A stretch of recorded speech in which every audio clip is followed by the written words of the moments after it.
Today, a new moon is in the sky, a 23-inch metal sphere placed in orbit by a Russian rocket. On October 4th, 1957, the Soviet Union launched Sputnik, the first artificial satellite to orbit the Earth.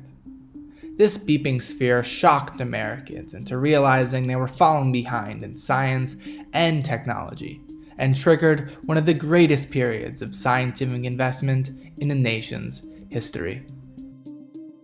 Yet today, the United States may find itself in a similar situation, but with no Sputnik to sound the alarm. So after World War II, and especially after Sputnik, it almost seems like a completely different picture. There was tons of innovation going around all over the country. So I guess my question is, what was different then, and why is it different from today? The government paid for it.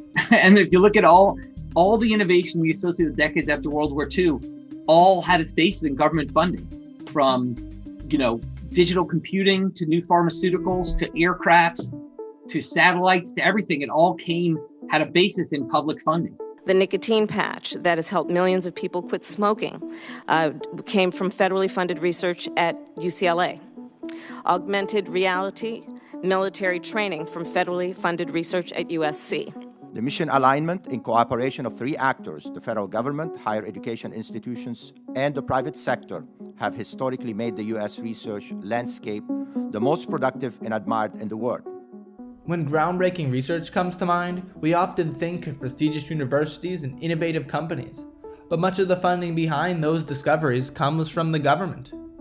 Now, I don't want to give the government all the credit. The private sector partnered with the government. I think this is a key insight, which is that public investment in science doesn't displace, but rather complements private sector investment in science. But it was the government that was really the underlying catalyst for much of that innovation.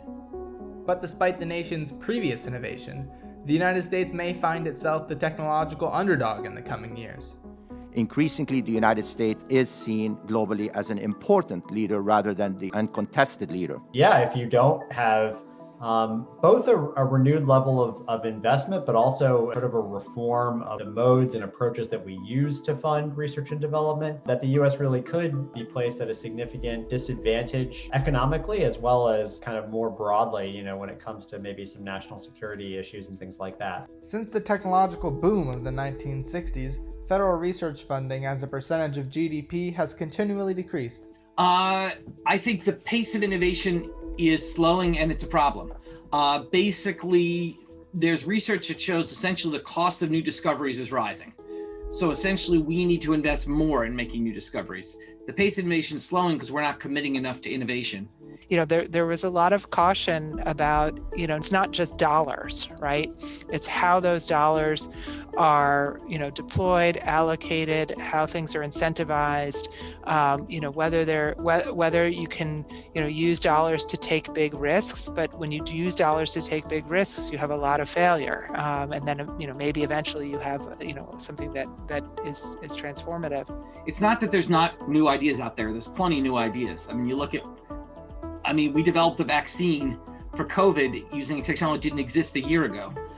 There's plenty of new ideas out there. It's just we're not investing the money to find them. The federal government's Operation Warp Speed demonstrates what's possible when research is prioritized. Without the new methods utilized for vaccine development, the coronavirus pandemic would last far longer, with millions more lives lost all over the world. But COVID-19 is not the only pressing issue the world faces. Climate change, while potentially devastating, presents another crucial opportunity for scientific advancement, as well as economic gains. But I think that if we made up our minds to lead this transition, we would benefit not only with millions of new jobs, but also with lower energy costs and a much more productive economy. I don't think there's any question about it. The only question is whether we're going to lead the world or whether we're going to follow those who provide leadership elsewhere. If we lead, we get the jobs, we get the technologies to sell elsewhere, and we get the productivity gains. That's the role I think we ought to adopt. We propose spending another 0.5% of GDP, or about $100 billion a year, which would move us from 12th in the world up to, in the top 2 or 3 in the world. And we think could lead to great innovation. We estimate could create 4 million new jobs and could really be a way we could get back into leadership in science. Mr. President, Madam Vice President, and members of the 117th Congress, so many of the world's problems can be solved with technological and scientific research. Not only that, but scientific development pays dividends in the form of millions of jobs and economic growth.